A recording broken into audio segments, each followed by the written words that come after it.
ప్రియులారా, ప్రార్థన చేసుకుందాం. మహోన్నతుడా, పరిశుద్ధుడా, మీకు వందనాలు, స్తోత్రాలు.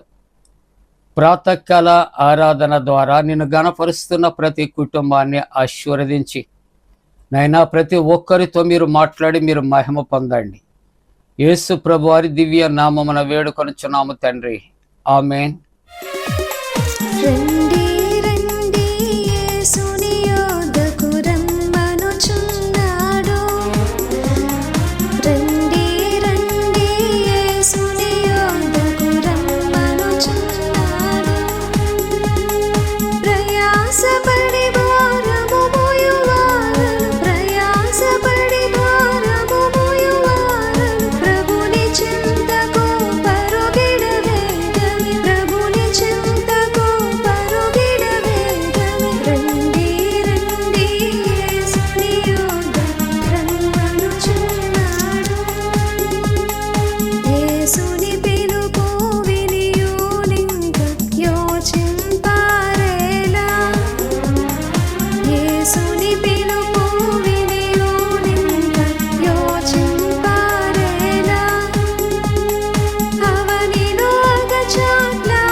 ప్రియులారా, ప్రభు పేరట మీకు శుభాలు. జన్మదినాలు, వివాహ దినాలు జరుపుకుంటున్న కుటుంబాలకు యేసుక్రీస్తు ప్రభు పరిశుద్ధ నామమున పండు prince and sisters YouTube channel ద్వారా మీకు శుభాలు అందచేస్తున్నారు. మీ కొరకు ప్రతిదినం మేము ప్రార్థన చేస్తూ ఉన్నాం. అనేక మంది ఈ యూట్యూబ్ ద్వారా మరి ఇక సందేశాల ద్వారా మనం కలుసుకొని ప్రభుని గణపరచడానికి దేవుడిచ్చినటువంటి ధన్యతను బట్టి వందనాలు. అనేక స్థలాలు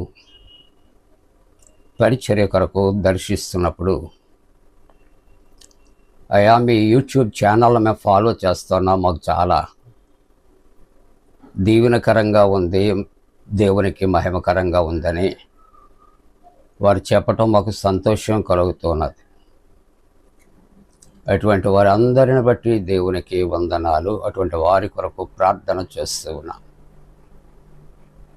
దేవుని వాక్యం అంటది 119వ కీర్తనలో, నీ వాక్యము నన్ను బ్రతికించిన, బాధలలో నెమ్మది కలుగు చేస్తుంది. దేవుని యొక్క వాక్యం విత్తబడుచు ఉంటుండగా, ఏ దైవజనుడైనా సరే దేవుని వాక్యం విత్తిచి ఉంటుండగా అది వ్యర్థం కాదు. దానిని సహృదయముతో అర్థం చేసుకోగలిగితే మంచి నేలను పడినటువంటి విత్తనము వలె ఫలిస్తుంది. కాబట్టి ఇది దేవుని యొక్క వాక్యం, దేవుని యొక్క మాటలు. దేవుడు మిమ్మలను ఆశీర్వదిస్తాడు. ఈ ప్రాతకాల ఆరాధన కొరకు ఏర్పాటు చేయబడిన వాక్యము మరలా 3వ దినము తిరిగి ఇదే వాక్యాన్ని ధ్యానం చేస్తున్నాం. మత్తయి సువార్త 5వ అధ్యాయం 21వ వచనాన్ని చదువుతూ ఉంటున్నప్పుడు, నరహత్య చేయవద్దు, నరహత్య చేయవాడు విమర్శకు లోనగును అనే వాక్యాన్ని ధ్యానం చేస్తాం. దేవుని యొక్క వాక్యము రెండంచుల వాడగలిగిన ఖడ్గం. దేవుని యొక్క వాక్యాన్ని గైకున్నవారు పరిశుద్ధ గ్రంథములో ఆశీర్వదించబడ్డారు. దానిని తిరస్కరించినటువంటి వారు శపించబడ్డారు. ప్రియమైన దేవుని బిడ్డలారా, దేవుని యొక్క ఆజ్ఞ ఏమిటి అనే ఆలోచన చేస్తే, నరహత్య చేయవద్దు. నరహత్య కొరకు గత 2 దినాలు కూడా జ్ఞాపకం చేసుకున్నా. నరహత్య చేయటానికి అపవాది త్వరపెడుతూ ఉంటుంది. సామెతల గ్రంథం 12వ అధ్యాయం 6వ వచనాన్ని చూస్తున్నప్పుడు దేవుని యొక్క వాక్యం అనేది, భక్తిహీనుల మాటలు నరహత్య చేయ పొంచి వారి వంటివి. నేను జ్ఞాపకం చేసుకున్నాను, భక్తిహీనుల మాటలు ఎటువంటి వాటండి? నరహత్య చేయటానికి పొంచి ఉన్న అటువంటి వారి వాట. అంటే ఎప్పుడు సమయము దొరికితే అప్పుడు హత్య చేయాలి, నరహత్య చేయాలి, మాటలతో గుచ్చి గుచ్చి బాధ పెట్టాలి, అది వారి ఉద్దేశ్యం. అందుకని దేవుని యొక్క వాక్యం అంటుంది, నహూము గ్రంథము 3వ అధ్యాయము 1వ వచనము చూస్తుంటున్నప్పుడు, నరహత్య చేసినటువంటి పట్టణమా నీకు శ్రమ. నహూము గ్రంథములు అంటాడు, నరహత్య చేసినటువంటి పట్టణమా నీకు శ్రమ. దేవుని యొక్క వాక్యములో దేవుని యొక్క ఆత్మ నరుని మీద దేవుడు ఉంచాడు. అంటే నరుని మీద అటాక్ చేస్తూ ఉంటే ఎవరి మీద మనం అటాక్ చేస్తున్నట్లు? దేవుని మీద, దేవుని బిడ్డల మీద, దేవుని ప్రజ మీద. దేవుని యొక్క వాక్యం మత్తయి సువార్త 15వ అధ్యాయం 19వ వచనములో, దురాలోచనలు, నరహత్యలు ఎక్కడి నుంచి వస్తాయట? హృదయములో నుండి వచ్చిన. మీరు వాక్యం చూస్తే హృదయములో నుండి బయలుదేరుతుంది. అందుకనే భక్తుడు అంటాడు, హృదయము నిండియుండు దానిని బట్టి నోరు మాట్లాడుతున్నది. కాబట్టి హత్య చేయటానికి దేవుడిచ్చినటువంటి కాళ్ళు పరిగెట్టకూడదండి. ఏమండి, దేవుడిచ్చినటువంటి ఈ చేతులు హత్య చేయటానికి కాదు. దేవుడు ప్రత్యేకమైన రీతిలో మనకు అవయవాలు ఇచ్చాడు. ఈ చేతులు సహాయం చేయటానికి మాత్రమే, ఆపదలో ఉన్నవారిని ఆదుకుంటానికి మట్టుకే. కానీ ఆ చేతులతో హత్య చేయకూడదు, ఆ చేతులు రక్తసిక్తము కాకూడదు. రక్తప్రాధము తప్పనిసరిగా ఇంటి మీదకి వస్తుందండి. ప్రియులారా, దేవుని యొక్క వాక్యము మార్కు సువార్త 15వ అధ్యాయం 7వ వచనములో, అధికారులను ఎదిరించి కలహముతో నరహత్య చేసిన వారితో కూడా బంధింపబడినటువంటి వాడిని బరబ్బా అనేవాడు ఒకడు ఉన్నాడు. బరబ్బా కొరకు దేవుని యొక్క వాక్యం అంటుంది, నరహత్య చేయు వారితో కూడా ఉన్నాడు.